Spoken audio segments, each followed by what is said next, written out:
If you have a Bible, would you open it? I want to continue with what I started last week in this chapter 7. And I was tasked with all of chapter 7, right? Didn't I get all of chapter 7? Which is a lengthy chapter. It's 52 or 53 verses. The last verses are a little kind of mysterious, and it's a segue to chapter 8, which Carol Caldwell is very anxious to speak on next week. So she'll be on next week with that amazing story of the woman caught in adultery, and she really wanted that one. And so, yeah. But I want to continue with this theme of the Holy Spirit and the outpouring of the Spirit. I don't know. I can't seem to get the right angle on this thing this week. Excuse me while I fuss and fidget. Push that one forward. There we go. Got it. Okay. So no matter who you are or where you're at, part 2. Anyone who is thirsty may come to me anywhere, anytime, even at 10:30 at the ER. In this case, at Huntington Memorial. And that'll make a lot more sense after I get to that point. But just going to catch up and read some verses and get the context here. Beginning in John 7, verse 36, what does he mean when he says, "You will search for me and not find me, and you cannot go where I'm going"? So this is Jesus engaging with the crowd. This was a kind of a mixed lot. Some people were believing, some people were embracing him, some people were open, some people were not. There was a lot of hostility, and there were a lot of people, because remember, this is the Feast of Tabernacles, which was really the major feast, and the one that was the most celebratory. And anyway, Jerusalem is packed with people. So Jesus is saying some things that they're not understanding. He tells them, where I'm going, you can't go. Insinuating of his return to the Father in the ascension, that he would go back to his rightful place in heaven. And by the way, where he is seated today, Jesus is present in heaven. And what's amazing about that is that he is there physically, bodily, spiritually, in every way. He is still in possession of his human, although, in a transformed and a resurrected way, of his body. So that's good news, because that means that heaven is not just some ghostly, ethereal, spooky kind of place. In fact, God's plan is for heaven to come to earth and for the restoration of all things. But that's a subject for another sermon. And that work, by the way, has begun because we know, because of inaugurated eschatology, right? The term that Kathy is zipping her lips over there in the corner. But that is really significant, because in Jesus, all of the fullness of the age to come has begun, has initiated. Maybe I'll use that word instead, initiated. But inaugurated is such a great word. And so he in the midst of this great feast, and we covered this last week, it's on YouTube and also on Facebook, and I explained all of this. On the last day of the climax of the festival, which was the 8th day of that festival, Jesus stands dramatically and shouts. And that, John loves that word, by the way. It's found several times in the book, and it is a roar that he releases. It is the cry of the heart of the Father as he sees all of this ceremony, all of this pomp and circumstance, and this ceremony, this carrying of the water from the pool of Siloam. I showed the photos of that procession and how meaningful that was for the people of Israel. It celebrated the fact that God kept them alive, gave them water in the desert, and it was also a time when they would pray and they would ask God for the rains to come for their crops for the coming year.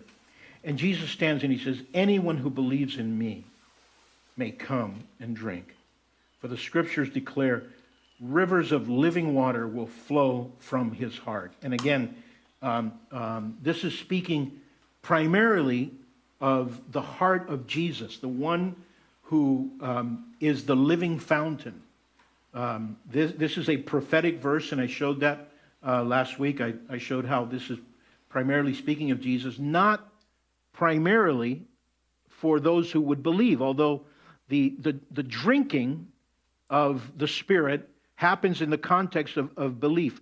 As we trust, and Cheryl reminded us that word is better translated, trust.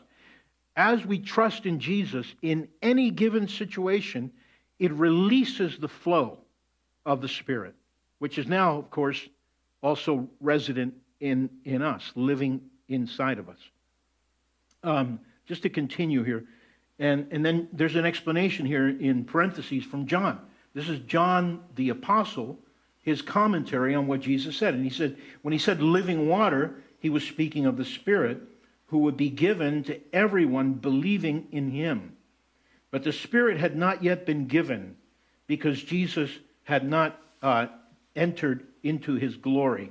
And this is a significant thing that I want to speak a little bit more about. I'll get to that in a moment. But this is significant in John. Several times in the Gospel of John, Jesus speaks about his glorification. And he speaks about his glorification, and paradoxically, in his sufferings. In his sufferings. And by the way, we get a taste of that every Good Friday when we do the words, the 7 words of Jesus from the cross. Anyone who reads the things that Jesus speaks in a moment of such testing and agony can only conclude that what they're seeing, as the Roman centurion cried out, the Roman centurion sees his behavior, his demeanor, his surrender, his love, and just says, surely this is the Son of God. This has got to be the Son of God. This can't be anyone else. And so at the moment of his greatest glorification, paradoxically, is on the cross. And so what Jesus is declaring here is that the cross is not a shameful thing. He has turned this hideous form of Roman torture, which was very prevalent at the time. And if you watch The Chosen, there's a scene when Jesus is entering Jerusalem for one of the feasts, and all along the roads into what they call the Via Maris through Jerusalem. The Via Maris is not through Jerusalem, but on the road that he's leading into, you see like one crucified person after another. And the Romans, they love to intimidate and display that horrible, horrible sight. But for Jesus, it becomes a glorification. But the glorification, of course, is not just limited to the cross. It's limited to the entire passion of the Christ. And then, of course, the pinnacle of the glorification of Jesus, which is the resurrection of the Son of God on the third day. But let's continue with these verses. When he said living water, he was speaking of the Spirit. I just read that, but the Spirit had not yet been given. Now, I really dove into that phrase, the Spirit had not yet been given. Because, of course, this doesn't mean that the Spirit was not active. The Spirit was active throughout the ministry of Jesus. He descends on Jesus. He is present in the miracles and everything that Jesus does, he does by the power of the Holy Spirit. It also doesn't mean that the Spirit was not active and present in people's lives in the Old Testament. Many times in the Old Testament we see the Spirit of God come upon individuals, and they are able to do things that are superhuman, miraculous, as in the case of Saul, as in the case of Samson, as in the case of the prophets. And so the Spirit, this means something else. In fact, when I started digging into this and reading what the commentators had to say on this, it turns out that little word there, given, is not actually in the text. It's implied. It literally, in the Greek, it says, but the Spirit was not yet. As if it was saying, it's not the Spirit's time. Because there would come a time, and Jesus was very explicit, which would be the time of the Spirit. And by the way, we're living in that now. And hold on to that thought. So verse 40, when the crowds heard him say this, some of them declared, surely this man is the prophet we've been expecting. And this is an allusion, I've mentioned this many times, to Deuteronomy 18:15. When Moses is, giving his speech to the people of Israel, it's a good chapter to read, and basically he says, another one like myself, God will send another prophet like myself. And this was very clear, it was very prominent in the hearts of many Jewish people at the time of Jesus. They were expecting another Moses would come to lead them from the captivity that they were living in at the time. They longed for those signs and wonders and the revelations, of God's power that you see in the book of Exodus. So this is what they mean by that. It's a referral to the prophecy and the promise of Deuteronomy 18:15, which Muslims, by the way, say they take that and they say that speaks of Muhammad. Anyway, to each his own, but it's clearly not Muhammad. It's the Messiah who would come. Others said he's the Messiah. Still others say, but he can't be. Will the Messiah come from Galilee? Really interesting, that they. Jesus had lived in Galilee, was raised in Nazareth, and you remember the reason. He was born in Bethlehem. There were several Bethlehems, but this is Bethlehem Ephratah. So it was an even smaller little town, and we know the reason he had to flee from that place was because of the census that Caesar Augustus calls for.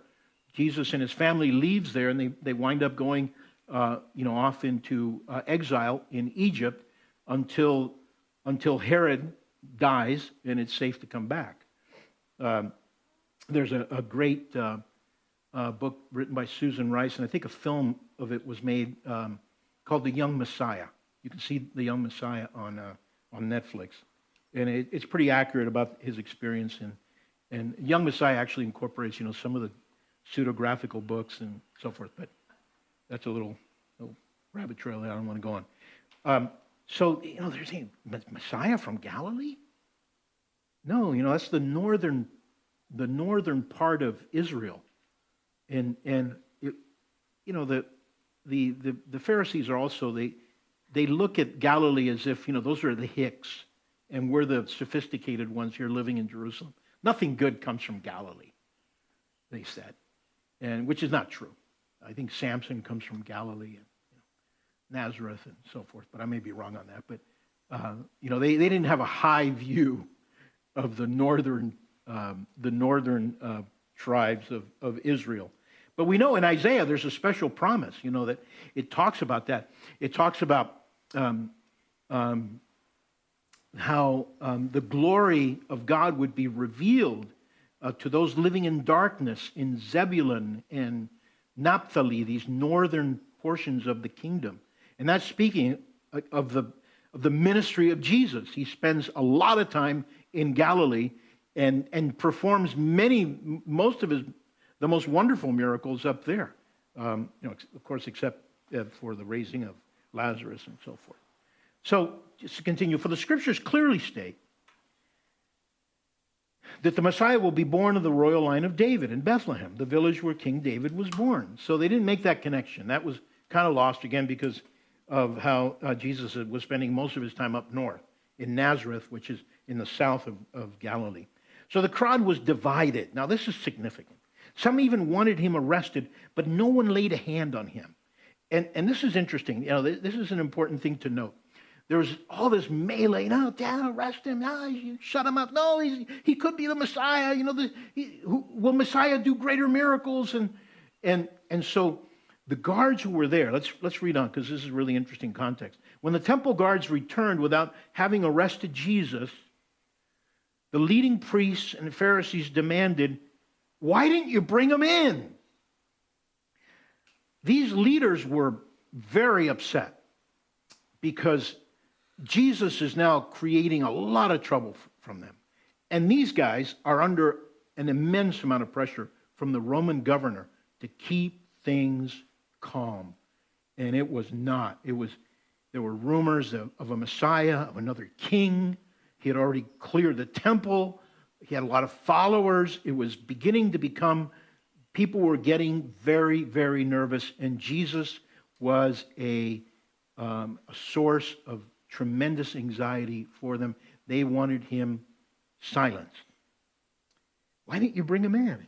Now look at their answer. They had a great answer that they could have given. They could have said, it wasn't safe to bring him in. We would have created a riot because they wanted to arrest him, but they wanted to arrest him quietly. They wanted to arrest him, in a way that was not going to create more problem, wasn't going to exacerbate the situation. They could have said that.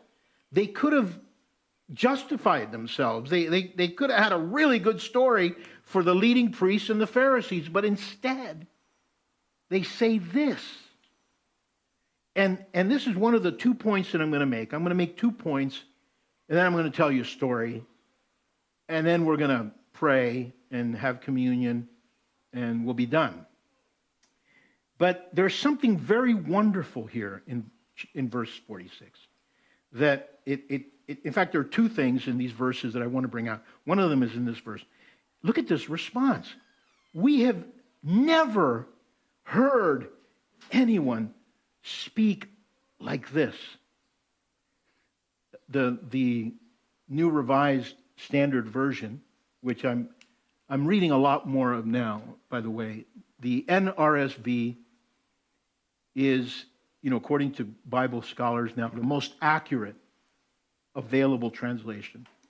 Not the most literal, that's the New American Standard or the ESV, but the most accurate, meaning it translates most accurately, according to scholars, the meaning of the original text, which is very difficult to exactly translate. To me, the NLT is the most readable, which is why I use it. And it's a good balance of accuracy. But in the New Revised Version, the first word in that sentence is never. Never. We've never seen it. These guards were mesmerized. They've been waiting for the right moment, but because of the arrest, they're forced to remain on the sidelines, watching and listening and focusing on Jesus. And people, that is always a dangerous thing, because I'd say dangerous facetiously, because it really was a good thing for them. These guys were taken captive by Jesus' words. And this was probably the most difficult thing for them to say. Again, they could have said, it just wasn't right. We didn't want to create more problems.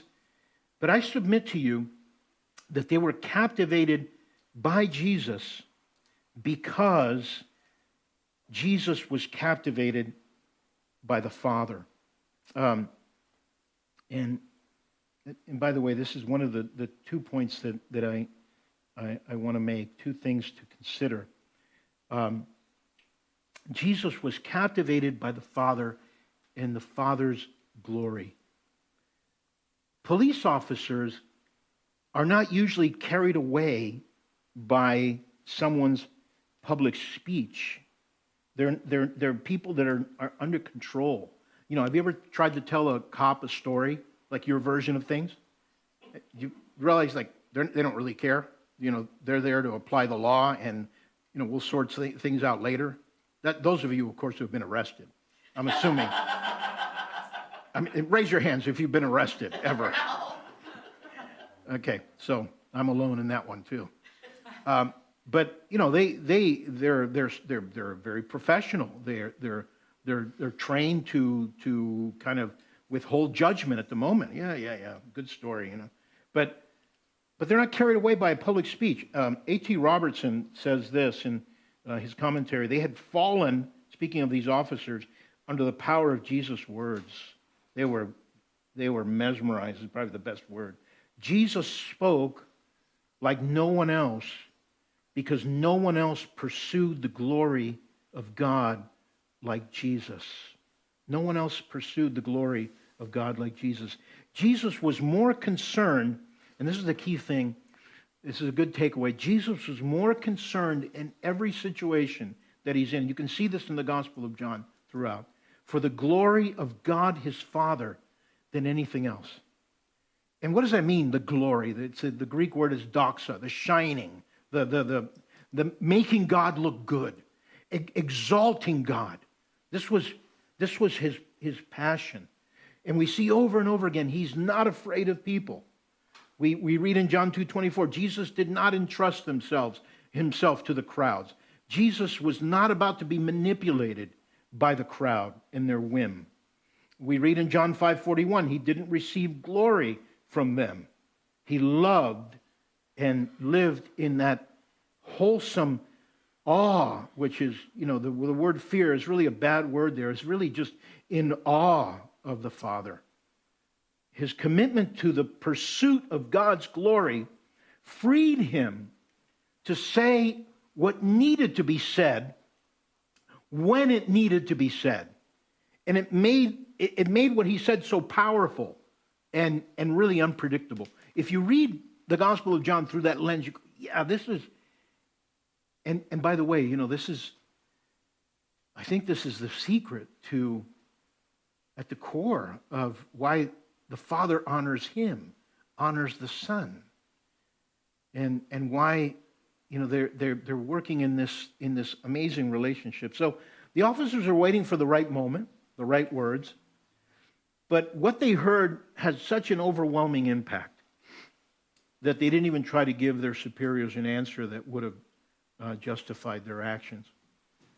Reading these words, I wonder what I would have said, reading Jesus' words in so many situations. And it's a good thing to ask ourselves. It's a good thing to keep in mind, what can I now say that will give glory and honor to the Father? And I thought about seeking glory, and the way that because we can fall prey to that, seeking our own glory. I was listening to a boxer on YouTube, and there's an upcoming match, between this boxer and another boxer, and it's just one guy's like a YouTube personality. He's become a good fighter. He's going to fight, a champion that is a known boxer, and the two were just talking about themselves and glorifying themselves and priming the pump so that more people pay, for the pay-per-view event, and so that there's more hundreds of millions, in the pot for them, seeking their glory.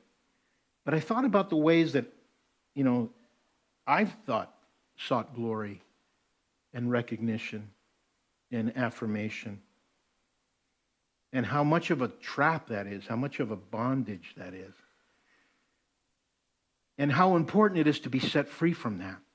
How important it is to be set free from the bondage of seeking our own glory, of making ourselves look good,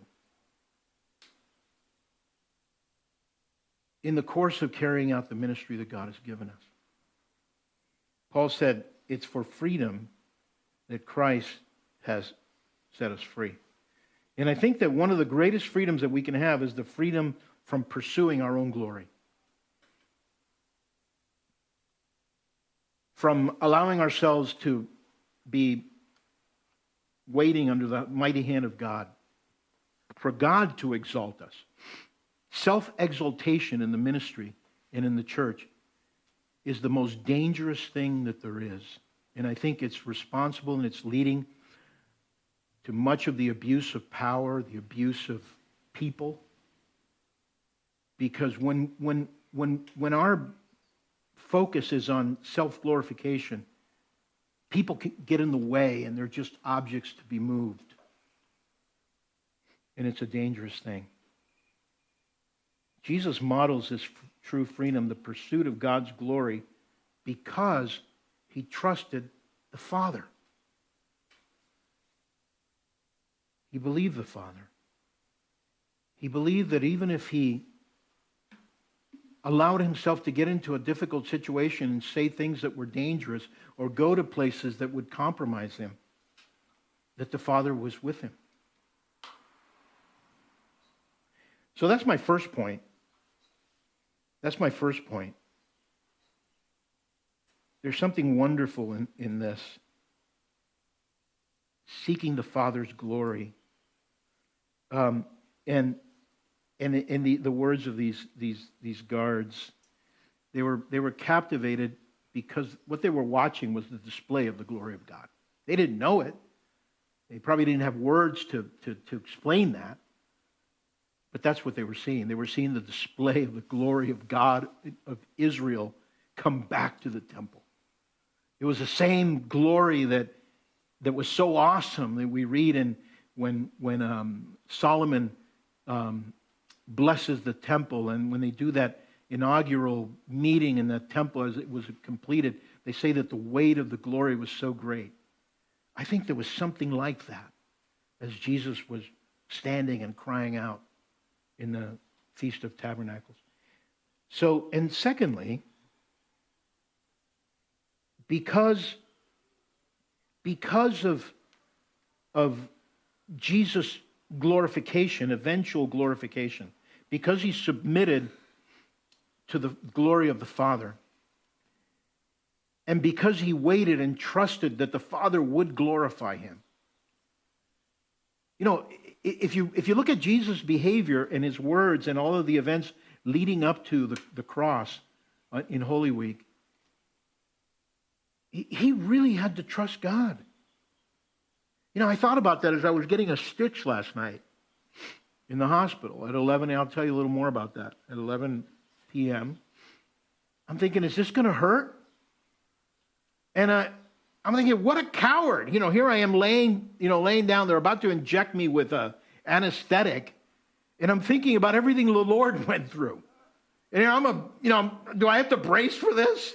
You know, I don't know if I've ever had a stitch.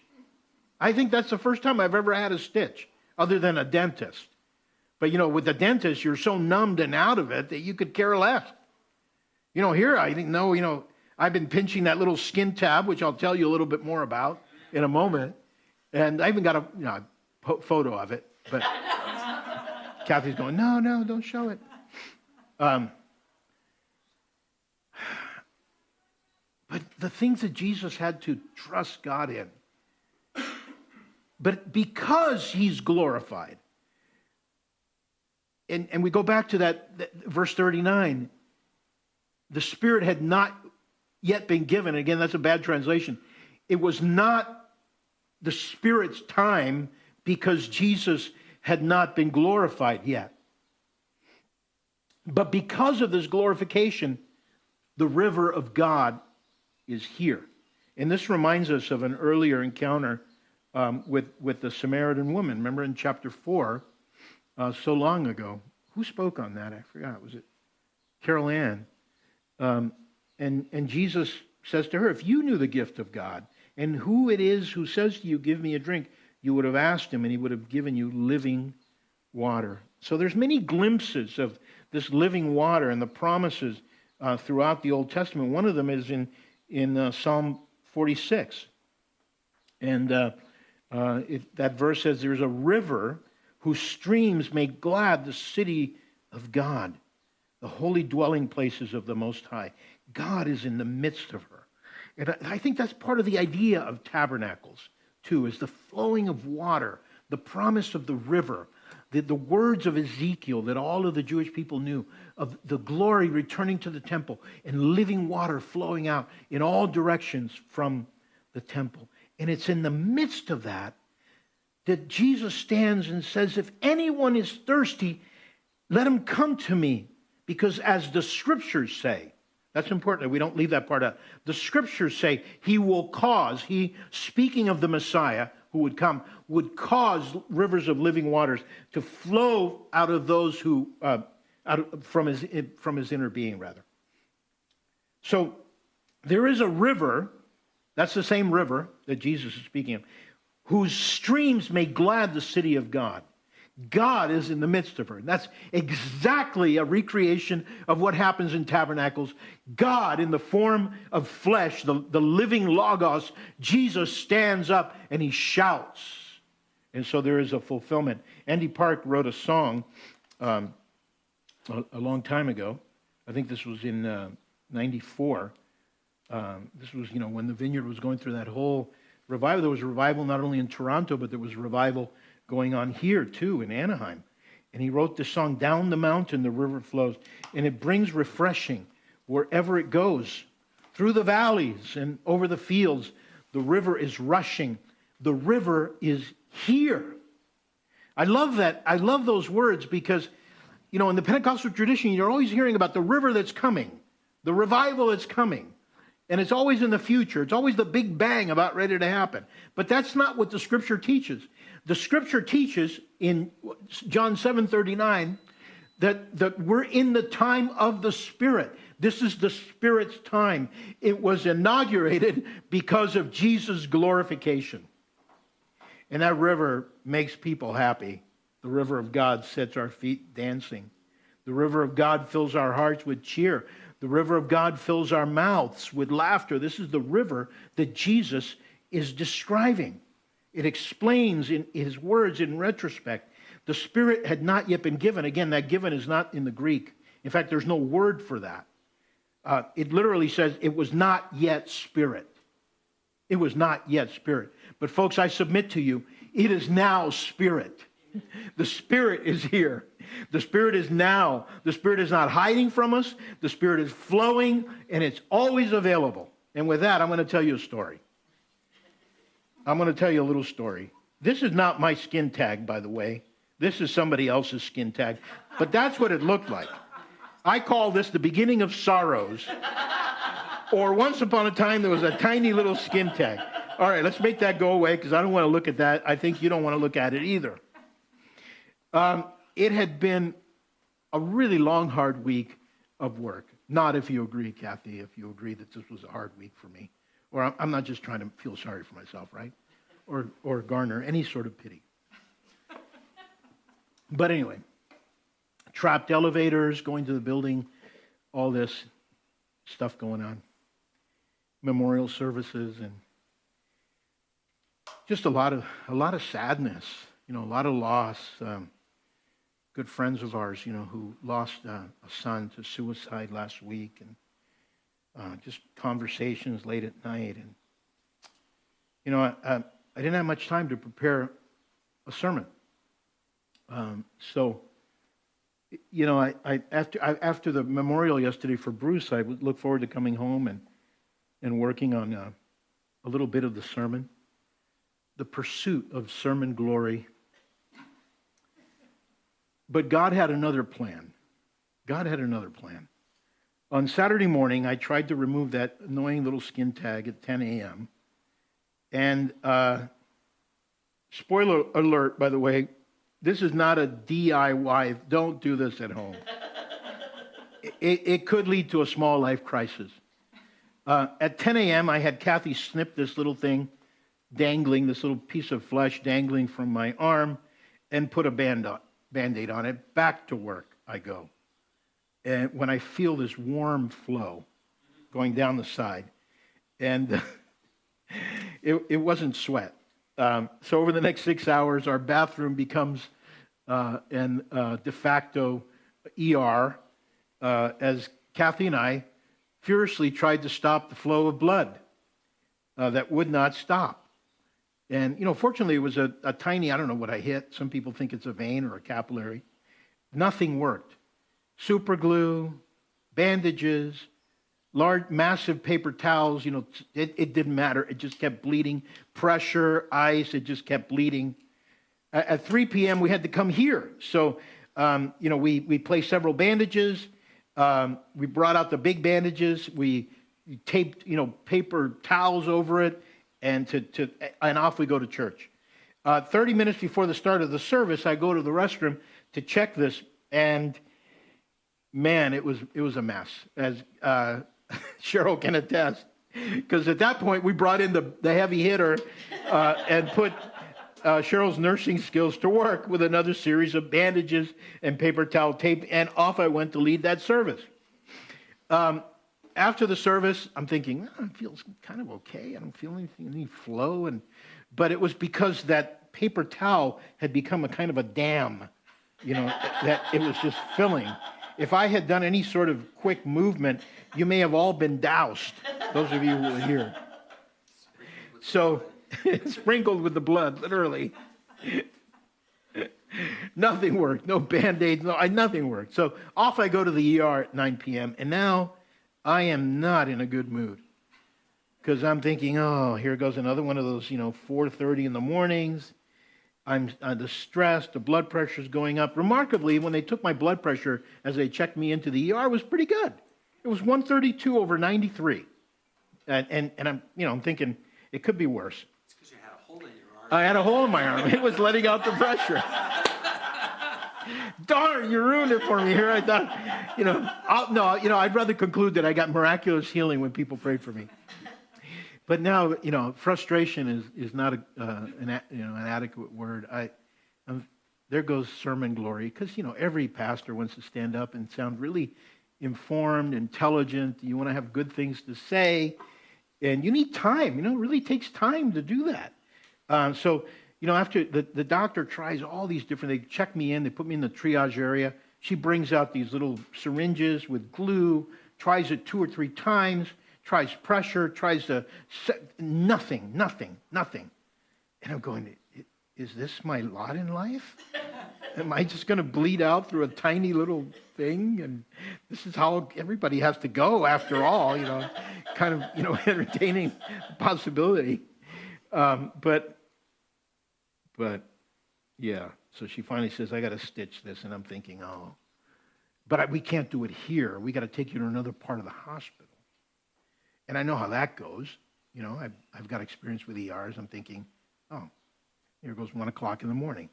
And so I called my wife with, now I'm just moving in this deep spirit of pessimism and hopelessness. And I'm telling her, I'll see you at 3, and this thing won't, this won't stop bleeding. I'm waiting. They're waiting for a room, and no sermon glory for me. And I'm not in a good mood. I'm not in a pastor mood. I'm not in a mood to glorify the Father. I don't even want to talk to people. Where's this room you're taking me to? And here you, Mr. Gomez, sit here. And lo and behold, there is another person in that room. There's another person. And this person does not look well. In fact, this person, for the first 5 minutes, I didn't want to engage that person. I have to confess to you, in my sin, I was actually praying that he would go first, because this was a person who was shaking, had a towel wrapped around his head so that I could only see the fact that he was wearing sunglasses underneath there. Couldn't see a face, couldn't see his head, and he was just mumbling, and I'm thinking, some sort of drug-induced thing, I can't deal with this, God, and but the voice of the Holy Spirit had already begun. Pray for him. Talk to him. And I resisted that temptation. I resisted that still small voice. And I whipped out my iPhone, fired up the Kindle, brought up my commentary in John, and I said, I'm going to get a sermon. I'm going to get a sermon that sounds, sounds intelligible. I got to put something together. I got to read. I can't talk to that guy. Talk to him. Talk to him. Lord, this guy, it seems I don't even think he's rational. I can't carry a rational conversation. And I'm thinking of the theme. I'm thinking of these verses. And I'm thinking, yeah, but I know the river's flowing, but it can't possibly flow here. And after another 30 minutes of waiting, during which time the man stood, paced the room, groaning just a few feet from me, I did my level best to ignore that distraction and forced myself to continue reading that commentary, because we know that the most important thing in the world is for the pastor to pursue his sermon glory. Forget about whatever God's agenda might be at the moment. talk to him, pray for him. I'm telling you literally that, and I know that wasn't my voice. Lord, pray now? What am I, a pastor? So I put my phone down and thought about how pathetic I was being. And I began to pray, not for the man, for myself. And I honestly prayed that I would want to engage him and pray for him. And as I did that, something opened. And I submit to you that's, God just takes the smallest opening that you give him, and the river rushed into that room. Because we live in this time where it is now Spirit. And the whole reason why the Lord sent the Spirit was to write the law, the requirements of the law in our hearts, because we could not keep that in of our own flesh. We need the Holy Spirit. And so I found myself, as I prayed for him, I found myself blurting out, how long have you been in this room? And for the first time, he and I had a conversation, and he said, since sundown. And that had been about 3 hours. And my heart sank again, not just for him, but for me. Because I said, wait, he's been here that long? And he got here before me. So at that point, I said, goodbye, sermon glory. Hello, sermon humiliation. But here's the rest of that story. I found out his name was Jack. And he asked me what my name was. And I said, my name's Ralph. And he said, well, I thought you said it was Raphael, because the nurse called you Raphael. And you said yes. And I go, oh, yeah, people call me Ralph, because, I was born in Cuba. He goes, you were born in Cuba? My father's Cuban. And we start talking. And he goes, what do you do? I was going to say to him that I'm a motivational speaker. I forgot about that. And because the moment you say you're a pastor, conversation ends, right? And so I said, yeah, I'm a pastor. And I have to be honest with you, Jack. I'm really nervous because I'm going to have to get up at 4:30 in the morning and do a sermon. He goes, oh, don't worry about that. And this guy's actually preaching to me. And I said, do you go to church? He said, no, I stopped going. And I said, why? He goes, you don't know? And I said, no, I'm meeting this guy for the first time. And so he starts talking about the difficulties he's had at church. But we talked about Jesus. I brought up the conversation. I brought up Jesus, started talking about faith. And he goes, yeah, I like Jesus.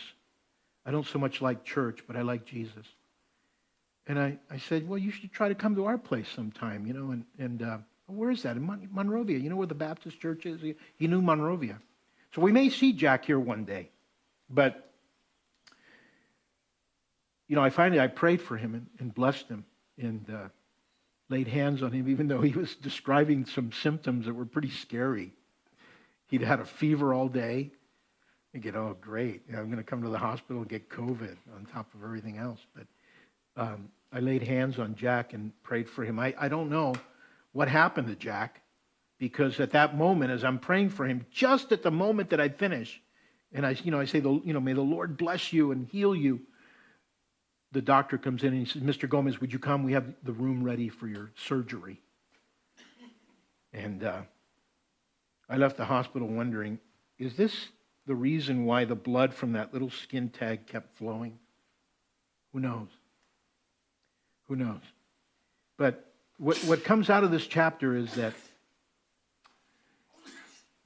what we can take away is Jesus' heart for the glory of God. When I finally surrendered to that, even though I had very little desire to do so, and allow God to love this person in spite of the way that I was feeling, and as I began to pray for him, it began to turn my heart toward him. And this is interesting, because when Jesus says in John 7:38 and 39, out of his inner being, out of his inner being. And the word there for inner being is also, it's the source of feeling. It's the source of compassion. It's noticing people and their plight around you, and getting out of our own world and our own issues long enough to really make a difference. And I suggest to you that at that moment, the river that is here begins to flow. And this is how God works and how God is glorified. And this is the heart of Jesus. It takes trust. It takes trust. I wasn't in the mood for a long conversation. Sometimes we're not.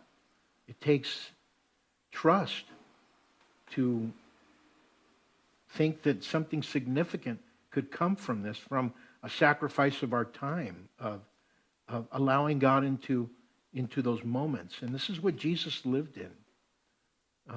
This I think, was at the source of his power in ministry. So with that, we're going to close, and